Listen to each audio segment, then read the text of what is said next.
Hey there, welcome to Dr. Pickleface, the place for crazy stories you won't forget. If you like big surprises, wild drama, and little sweet revenge, you're in the right spot. Subscribe and jump into tales that will make you gasp, laugh, and keep you watching for more.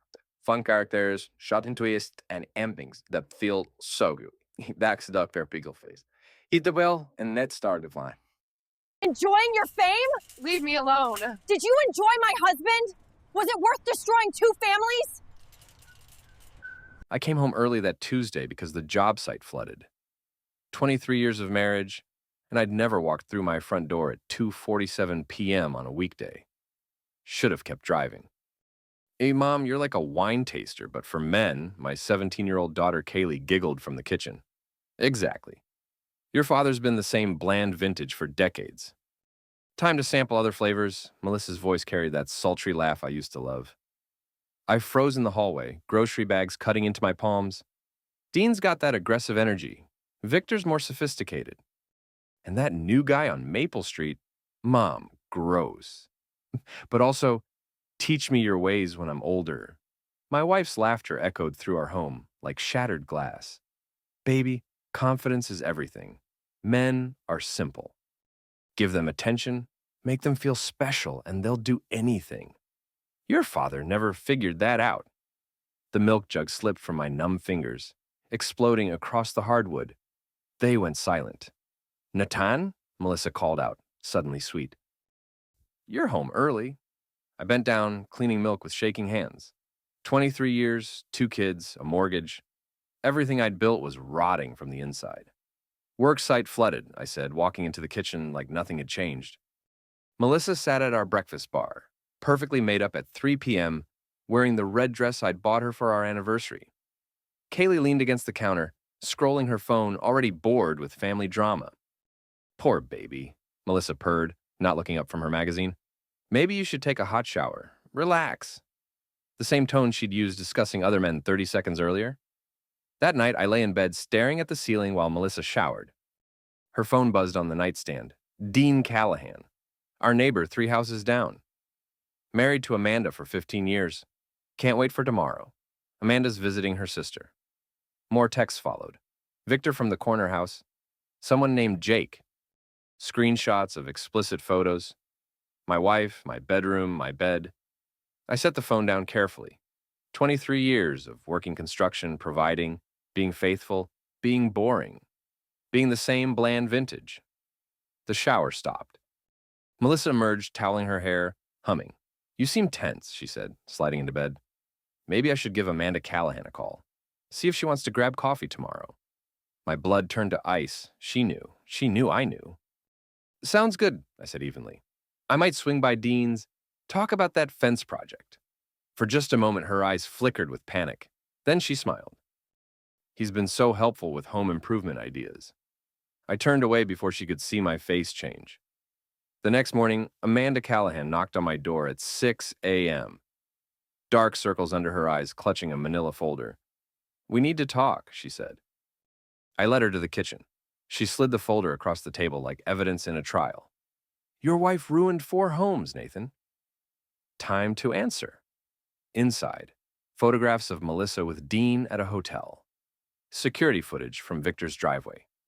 Text message screenshots dating back 8 months. A USB drive labeled audio files. How long have you known? I asked. 3 weeks. Dean got sloppy with his phone, found everything. Amanda's voice was steady, but her hands trembled. The Victor's wife doesn't know yet. Neither does Jake Morrison's girlfriend. But they will. I studied the evidence. Professional quality, dates, times, locations. What do you want from me? I want them destroyed, all of them. Legally, socially, financially, I want them to understand what they've done. And what do you get out of it? Amanda's smile was sharp as broken glass. Justice, and maybe we help each other through this mess. I closed the folder. Now what's your plan? I've got a lawyer, sister who owns a media company, and absolutely nothing left to lose. She stood up. Question is, are you ready to stop being the victim? 23 years of being overlooked, underestimated, walked on. I thought about Melissa teaching our daughter to cheat, about Dean's smug waves from his driveway. About Victor acting like my friend while screwing my wife. Yeah, I said. I'm ready. Melissa announced a neighborhood barbecue for Saturday. Just being social, she said, but I caught her texting all her lovers, coordinating who could attend. I invited Amanda. Brilliant, she said over the phone. Let's give everyone a show they'll never forget. Saturday afternoon, our backyard filled with neighbors. Dean arrived early, helping Melissa arrange chairs, their hands brushing unnecessarily. Victor brought expensive wine, kissing my wife's cheek too long. Jake Morrison lurked by the grill, stealing glances at Melissa's low-cut top. I played the oblivious husband, flipped burgers, made small talk, watched my marriage get publicly mocked. At 4 p.m., Amanda walked through our back gate like a tornado in a sundress. Melissa, she called out sweetly. So glad you're entertaining. Must be exhausting keeping so many men happy. The yard went quiet. Dean froze mid-sentence. Amanda, how nice, Melissa started. Oh, I brought party favors. Amanda pulled out her phone, connected it to our outdoor speaker system. Everyone should see what kind of hostess Melissa really is. The first photo appeared on Melissa's phone screen, projected through our smart TV visible from the patio. Melissa and Dean naked in our guest bedroom. And that's my husband, Amanda announced to the shocked crowd. And my friend's wife. In my friend's house? Melissa lunged for the speaker. Amanda caught her wrist. Next slide shows Victor. Want everyone to see that too? You psychotic... Melissa swung wildly. Amanda ducked, grabbed Melissa's hair, and dragged her down into the grass. They rolled across the lawn, Melissa screaming, Amanda methodically destroying my wife's perfect image. Dean tried to intervene. I blocked his path. I'd stay out of this, I said quietly. You've done enough. The neighbors scattered like startled birds. Victor grabbed his wine and ran. Jake practically vaulted the fence. Amanda stood up, smoothing her dress. Melissa lay in the dirt, makeup smeared, sobbing. Nathan, Amanda said, collecting her phone, call me tomorrow. We have work to do. She walked out, leaving my wife humiliated in front of our entire neighborhood. That night, Melissa locked herself in our bedroom. I slept on the couch, planning. Monday morning, a massive billboard appeared 2 blocks from our house. Melissa Briggs, homewrecker and rotisserie queen, ask your neighbors. Melissa's photo, professionally edited, 50 feet tall for everyone to see. She discovered it during her morning jog. I watched from our kitchen window as she stopped dead, staring up at her own face, advertising her affairs. Her scream carried 3 blocks. She called me immediately. Nathan! Did you see what? I asked innocently. The billboard. My face. Someone put my face on a billboard. Probably just marketing. You always said you were photogenic. Get down here. Now! I found her hyperventilating in her SUV, pointing at the sign like it might attack her. Who did this? She demanded. Who?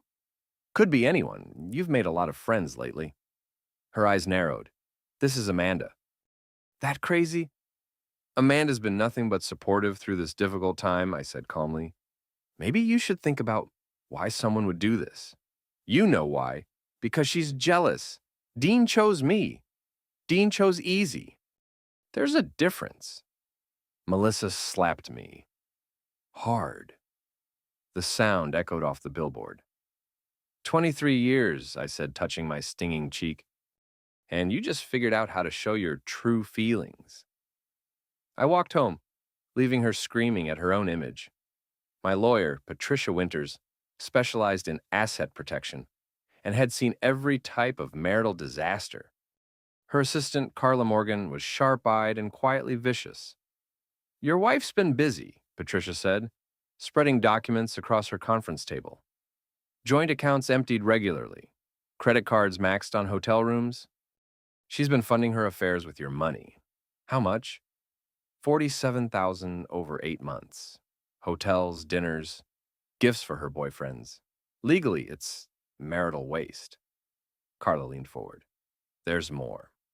Amanda Callahan filed alienation of affection suits against all 4 men. Your wife's named as co-defendant in 3 of them. What's my exposure? Minimal, if we move fast, Patricia said. I've prepared papers for a limited liability company. Transfer your assets, secure your future. Let Melissa deal with the lawsuits. How long do I have? 72 hours before she can claim joint ownership of any new entities. I signed everything. Carla notarized each document, her hand brushing mine. You're doing the right thing, she whispered. Some people deserve what's coming. Wednesday morning, Melissa discovered our accounts were frozen. And what did you do? She screamed, waving bank statements. Protected our family's future, I said. Lawyer says you've been spending our money inappropriately. That's our money. Was. Now it's secured against potential litigation. You know those lawsuits you're about to face? Her face went white. What lawsuits? Amanda's just the beginning. Victor's wife found out yesterday. Jake's girlfriend got an anonymous email with photos. Carla says alienation of affection can cost hundreds of thousands. Melissa collapsed into a kitchen chair. You can't do this. I didn't do anything. You did. I'm just cleaning up the mess. The Homeowners Association called an emergency meeting about neighborhood disturbances and moral conduct violations. Melissa begged me to skip it. I agreed, then showed up anyway. 43 neighbors packed the community center. Amanda sat in the front row, serene as a saint. Her sister Grace had flown in from Chicago, carrying a laptop and projector. We're here about the billboard, said HOA President Margaret Steinberg, a 70-year-old battle axe who'd run the neighborhood like a military base for decades. Actually, Amanda stood up, we're here about the adultery ring operating in our community. Murmurs rippled through the crowd. I have evidence, Amanda continued, of systematic adultery involving multiple married residents. Actions that violate our community's moral clauses and potentially expose us to legal liability. Grace connected the projector. The first image filled the screen. Melissa and Dean at the Marriott downtown. That's my wife, I said from the back, raising my hand like I was in school. And Dean Callahan. They appear to be violating their marriage vows and possibly hotel policies. The room erupted. Margaret banged her gavel like an auctioneer. Next slide, Grace announced cheerfully. Melissa and Victor in his hot tub. And this one shows coordination. Same woman, different married man, same day. Dean's face was purple. Victor had already left. Their wives sat stone-faced, watching their marriages implode in public. Motion to revoke neighborhood privileges for residents engaging in community-disrupting behavior, Amanda called out. Seconded came from 6 different voices. Margaret looked overwhelmed. All in favor? 37 hands shot up. Melissa Briggs is hereby banned from neighborhood facilities, events, and common areas pending resolution of these matters. I drove home alone. Melissa's car wasn't in the driveway. Jeremiah Trent knocked on my door Thursday night. 6'4", 200 pounds of muscle and PTSD, my best friend from high school who'd spent 4 tours in Afghanistan before coming home broken. I heard you were having problems, he said, setting down a military duffel bag. News travels fast. Amanda called me, said you needed backup. I let him in. He surveyed the house like a crime scene, noting sightlines, exits, vulnerabilities. Where's your wife? Staying at her sister's. Apparently, I've created a hostile environment. Jeremiah nodded approvingly. Good. Hostile environments keep people sharp.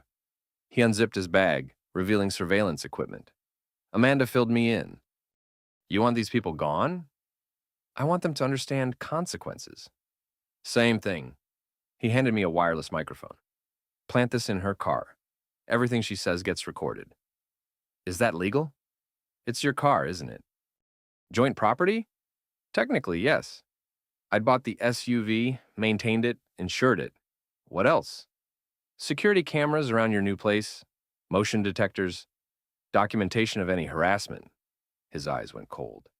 These people hurt you. That makes them my problem too. We spent the night installing equipment. Jeremiah worked with military precision, explaining each device's capabilities. You've got full coverage now, he said at dawn. Audio, video, motion tracking. Anyone comes near you wrong. We'll have evidence. The microphone in Melissa's car paid off immediately. Thursday afternoon, she met her sister Linda at a coffee shop. Nathan's lost his mind, Melissa's voice came through crystal clear. I'd froze our accounts, hired some vicious lawyer, turned the whole neighborhood against me. Maybe you shouldn't have screwed half the block, Linda replied dryly. I was unhappy. He's boring. No ambition, no excitement. Just work and television and bed by 10. I felt like I was dying. So you cheated with married men? They pursued me. Dean said his wife didn't understand him. Victor brought me flowers, expensive wine. Jake wrote me poetry. Nathan hasn't written me a shopping list in 10 years. And now? Now I'm facing lawsuits, public humiliation, financial ruin, all because I tried to feel alive again. Carla helped me edit the recording, isolating the most damaging quotes. We uploaded it to social media with the caption, "Local wife explains why cheating is actually the victim's fault." 5 million views in 3 days. Comments flooded in. Main character syndrome. Imagine blaming your husband for your adultery. This woman is delusional. Local news picked it up. National blogs, YouTube commentary channels. Melissa became a meme overnight. Melissa had served on our church's family ministry board for 8 years, taught Sunday school, organized charity drives, projected the image of a devoted Christian wife. I attended the emergency board meeting uninvited. "Nathan," Pastor Williams looked uncomfortable, "this is a closed session." "I thought the church supported marriage," I said, taking a seat. "Seems relevant to have the husband present." The 5 board members shifted nervously. They'd all seen the billboard, the viral video, the neighborhood drama. "We're addressing concerns about Melissa's recent circumstances," said board chairwoman Ruth Baker. "Circumstances," I repeated. "Is that what we're calling adultery now?" "Nathan, please," Pastor Williams pleaded. 8 months, I continued. My wife conducted multiple affairs while teaching children about Christian values. She used church events to meet men, used our marriage as her cover. We understand this is difficult. What's difficult is watching the woman who taught my daughter about purity sleep with half our zip code. Ruth Baker cleared her throat. The board has voted to suspend Melissa from all ministry positions, pending resolution of these circumstances. What about teaching Sunday school? Effective immediately. Good. Kids shouldn't learn about family values from someone who destroys families. Pastor Williams walked me out. "Nathan, I'm sorry this happened. Is there anything the church can do?" "You did it." "You protected the children she was influencing." He nodded sadly. "Melissa's always seemed so devoted." "She was, just not to me." Amanda cornered Melissa in the grocery store parking lot Friday evening. "I happened to be there, shopping for one instead of a family." "Enjoying your fame?" Amanda asked, blocking Melissa's cart. "Leave me alone," Melissa muttered, trying to push past. "Did you enjoy my husband? Was it worth destroying 2 families?" "Dean pursued me. I didn't force anything." Amanda laughed bitterly. "Right, you're the victim. Explain it to me. Explain how my 15-year marriage became your entertainment." Melissa's voice rose. "You want to know?" "Dean said you were cold, distant, that you hadn't touched him in months." "Dean said you were cold, distant, that you hadn't touched him in months. He needed someone who appreciated him. So you fixed his marriage by destroying it?" "I gave him what you couldn't." Amanda slapped her. Hard. The sound echoed across the parking lot. "Stay away from my family," Amanda said quietly. "Stay away from my husband. Stay away from everything that belongs to me." Melissa touched her reddening cheek. "You're insane." "I'm protective." "There's a difference." I watched from my car as Amanda walked away, leaving Melissa standing alone among scattered groceries. Victor's wife, Sandra, discovered the affairs through a private investigator Amanda recommended. She handled it differently than expected. Instead of confrontation, she chose systematic destruction. Victor came home to find his clothes on the front lawn, soaked in bleach, his golf clubs broken. His expensive wine collection poured into the storm drain. 22 years, Sandra announced to the gathered neighbors. 22 years I supported this man's career, raised his children, maintained his image. And he threw it away for that trash. She pointed at Melissa's house. Anyone else want to defend adultery? Anyone else think cheating is acceptable? Silence. Good. Because I'm not finished. Sandra filed for divorce Monday morning. Asked for everything. The house, the cars, the retirement accounts, spousal support, attorney fees. He can live with his girlfriend, she told the judge, since he prefers her company. Tuesday, she sent photos to Victor's employer, a family-owned construction company that prided itself on Christian values. Victor was fired by Thursday. That's 3 down, Amanda told me over coffee. Dean's suspended from work pending investigation. Victor's unemployed. Jake's girlfriend threw him out. What about Melissa? Saving the best for last.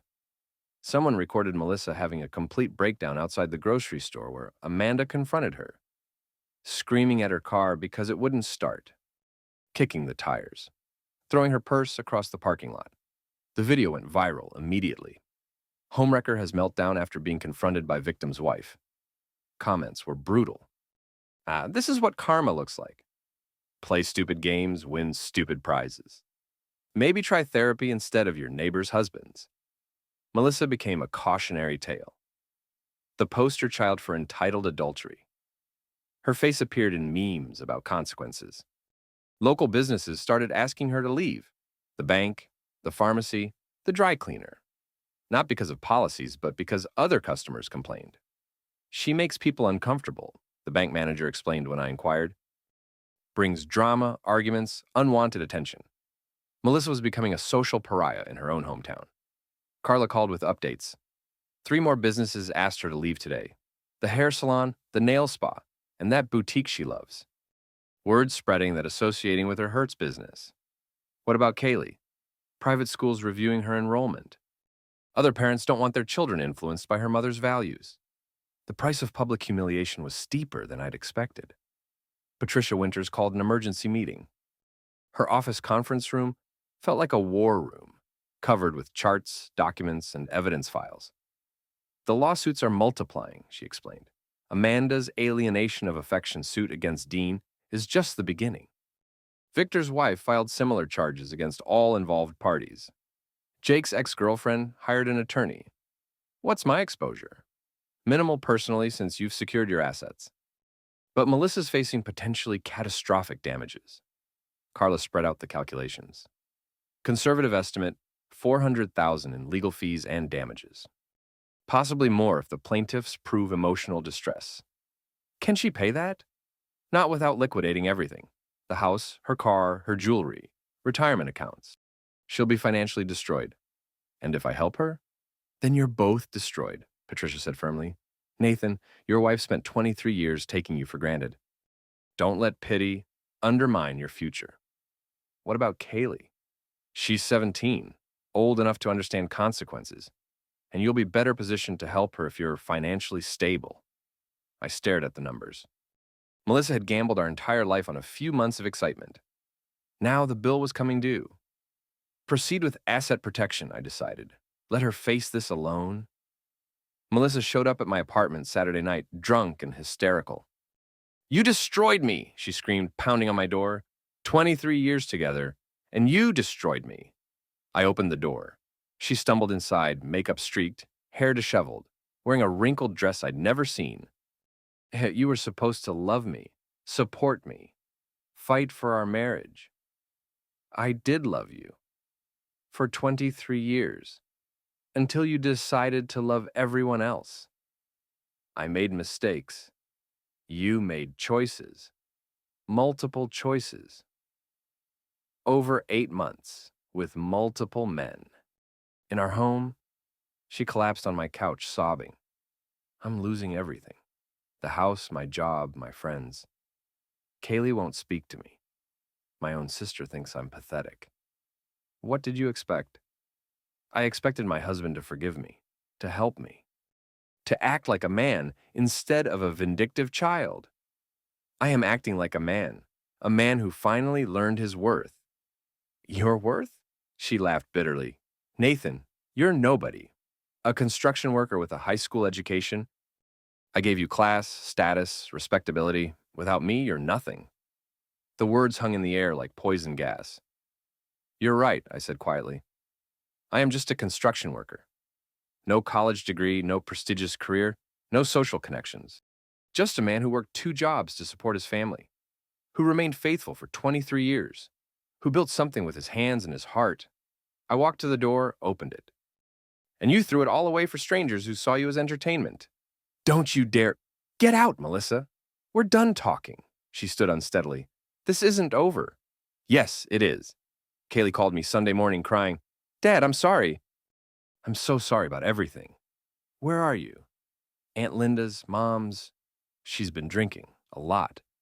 Says terrible things about you, about Amanda, about everyone. I can't listen anymore. Are you safe? Yeah, but scared. She's talking about getting revenge. Says Amanda and Jeremiah and that lawyer woman conspired against her. Dad, she's not thinking clearly. What kind of revenge? I don't know. She made phone calls last night, angry calls, and she's been looking up people online, like researching them. My blood chilled. Research how? Addresses, family members, where they work. Dad, I think she's planning something bad. Stay where you are. Don't come home until I call you. I hung up and immediately called Jeremiah. We've got a problem, I said. Jeremiah arrived within an hour, bringing tactical awareness and controlled paranoia. Drunk, desperate, publicly humiliated, he analyzed. Classic profile for escalation. What resources does she have? Minimal money, but she knows where everyone lives, works, shops. She's got nothing left to lose. That makes her dangerous. He pulled out his phone. I'm calling Amanda, Carla, Patricia. Everyone needs to know. What kind of threat are we talking about?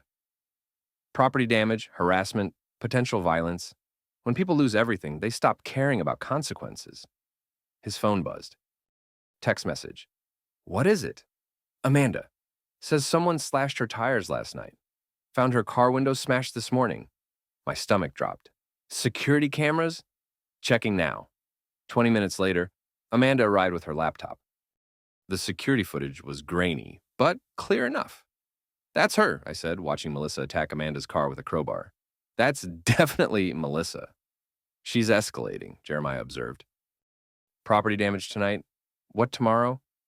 We call the police, Amanda said. With what? Blurry video of someone who could be anyone? Jeremiah shook his head. We need better evidence. Clear provocation. Let her make a bigger mistake. And if she hurts someone, then we respond appropriately. The way he said appropriately made me nervous. Monday afternoon, Carla called in a panic. She was here, she gasped. Melissa came to the office. Screaming, threatening, making a scene. What happened? She demanded to see Patricia. Said you'd brainwashed us, turned us against her. Security had to escort her out. Did she threaten you specifically? Called me a home-wrecking bitch. Said I was sleeping with you, manipulating you. That she'd make me pay for destroying her family. Are you hurt? Scared. Nathan, she looked unhinged. Like she'd lost touch with reality. Patricia got on the line. We've filed a police report.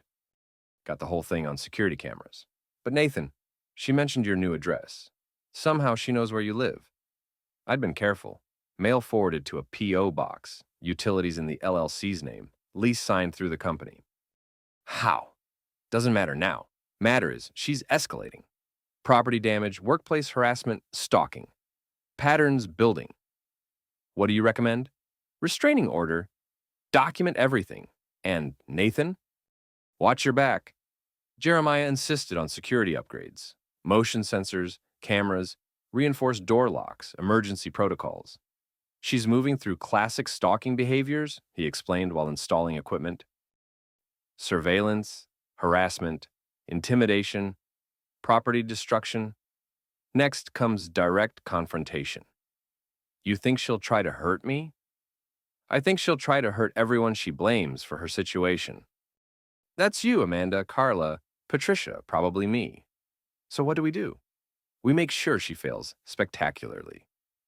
Tuesday night, Melissa tried to break into my apartment. Motion sensors triggered immediately, alerting my phone and automatically recording.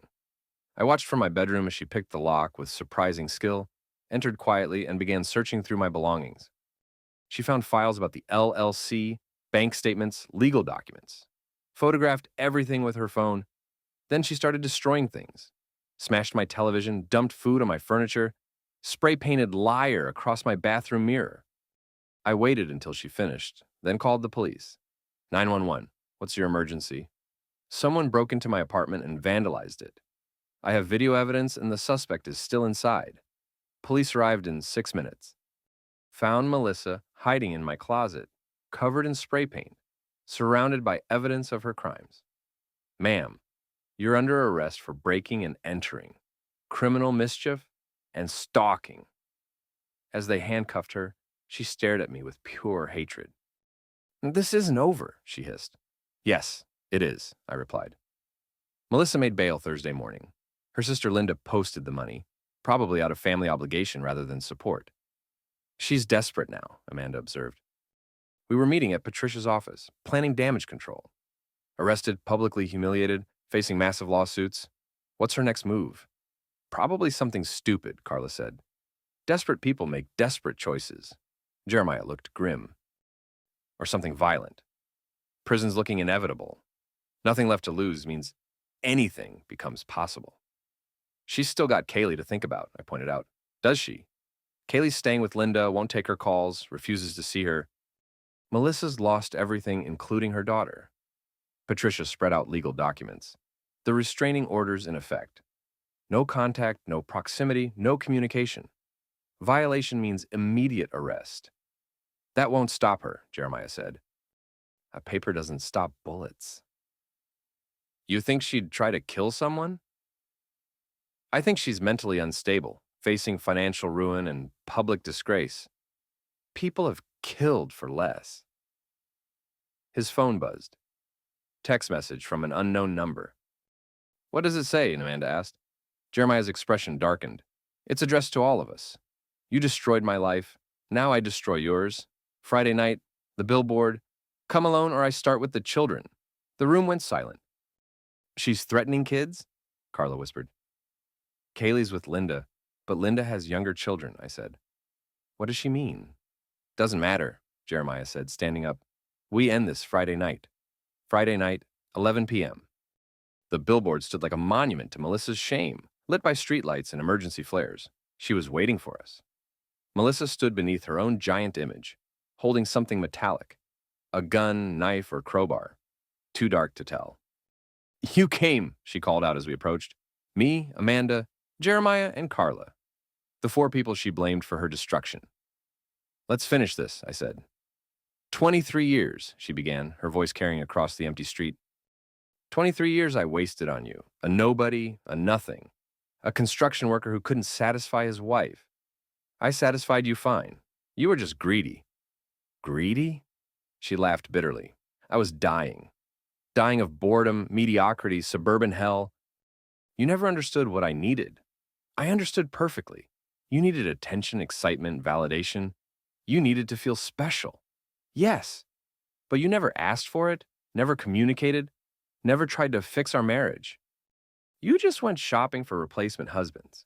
Amanda stepped forward, while destroying other marriages in the process. Your marriage was already dead, Melissa snarled. Dean told me everything. How cold you were, how distant, how you stopped caring. Dean's a liar who wanted to justify cheating. He chose me. He chose easy, I corrected. They all did. You were available, willing, and convenient. That's not the same as being chosen. Melissa raised the object in her hand. Definitely a gun. You destroyed everything, she screamed. My marriage, my reputation, my future. All because you couldn't handle being cheated on. I handled it perfectly, I said calmly. I protected myself, documented the truth, and let consequences happen naturally. Naturally? You conspired, plotted, turned everyone against me. I told the truth. You did the rest. Jeremiah moved sideways, flanking her position. Amanda backed toward her car. Carla stayed behind me. Put the gun down, Melissa, I said. This doesn't end well for you. It already didn't end well for me. I've got nothing left. You've got Kaylee. No, I don't. She hates me, won't speak to me, chooses her father over her mother, because you taught her that betrayal is acceptable, that marriage vows are negotiable, that adultery is the victim's fault. I taught her to be strong, independent, to take what she wants. You taught her to be selfish. There's a difference. The gun wavered in her hands. I loved you, Nathan. Despite everything, I loved you. No, you didn't. You loved what I provided.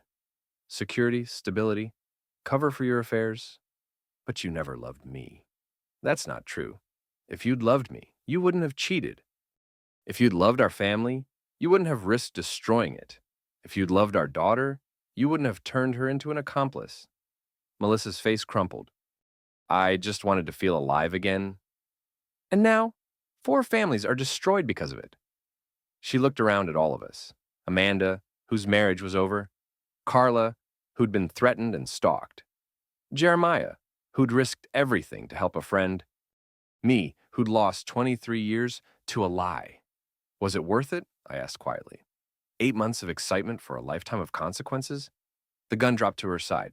I can't go to prison, Nathan. I can't survive that. You should have thought about that before breaking into my apartment. Please help me, one last time. For what we used to have. What we used to have was built on me being blind to who you really were. Sirens wailed in the distance, getting closer. You called the police, Nate? She asked. I called them the moment you threatened children, Jeremiah said, stepping into the light. Game's over, Melissa. She raised the gun again, pointing it at Amanda. She started this. That psychotic bitch destroyed everything. You destroyed everything, Amanda said calmly. I just documented it. I could kill you right now. You could try. Jeremiah moved faster than anyone expected. Military training, combat reflexes, 4 tours of dealing with armed threats. He disarmed Melissa in 2 seconds, had her face down on the asphalt in 3. Police cars surrounded us, officers shouting commands, weapons drawn. Suspect secured, Jeremiah called out, hands visible, voice controlled. Former military, no threat, weapon clear. They cuffed Melissa as she sobbed into the pavement. Nathan, please, don't let them take me. I'm sorry. I'm so sorry. I watched them load her into the patrol car, her face pressed against the window, mouth moving in desperate pleas I couldn't hear. You feel anything? Amanda asked. Relief, I said. Finally, relief. The trial took 6 months. Melissa pled guilty to breaking and entering, stalking, criminal mischief, and terroristic threats. Got 3 years in state prison. The civil lawsuits were settled out of court. She lost the house, her car, retirement accounts, everything. I bought the house from the bank for 30 cents on the dollar. Dean's marriage ended in a bitter divorce. He moved to another state, started over with nothing. Victor took a job driving trucks, living in a studio apartment. Jake disappeared entirely. Amanda divorced Dean, kept the house, got custody of their kids. Started a consulting business helping women navigate divorce. Very successful. Carla left Patricia's firm, opened her own practice specializing in family law. We had dinner a few times, but it felt strange dating while my wife sat in prison. Jeremiah stayed in town, found work doing security consulting. Said he liked having purpose again. Kaylee came to see me 6 months after the trial. 18 now, starting college in the fall. I'm sorry, Dad, she said, sitting in our old kitchen, for everything I said, everything I supported, Mom's sickness. You were a kid influenced by your mother. I was old enough to know right from wrong. I encouraged her. Thought it was sophisticated, worldly. I was an idiot. You were learning from the wrong teacher. Why didn't you stop it sooner? I tried to save the marriage. Thought love could fix anything. Learned the hard way that some things can't be fixed. Do you hate her? I considered the question carefully. Number, I feel sorry for her. She had everything and threw it away for nothing. Will you visit her? Number. That chapter's closed. Kaylee nodded, understanding. She asks about you in her letters, wonders if you'll take her back when she gets out. What do you tell her? That you've moved on. That we all have. 2 years later, I married Carla in a small ceremony. Amanda was maid of honor. Jeremiah walked her down the aisle since her father had passed. Kaylee attended, now a junior majoring in psychology.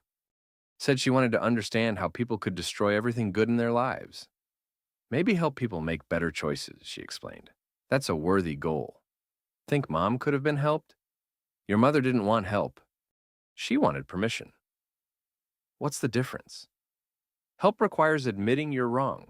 Permission means everyone else is wrong. We sold the old house, bought a smaller place outside town, started fresh, built something real this time.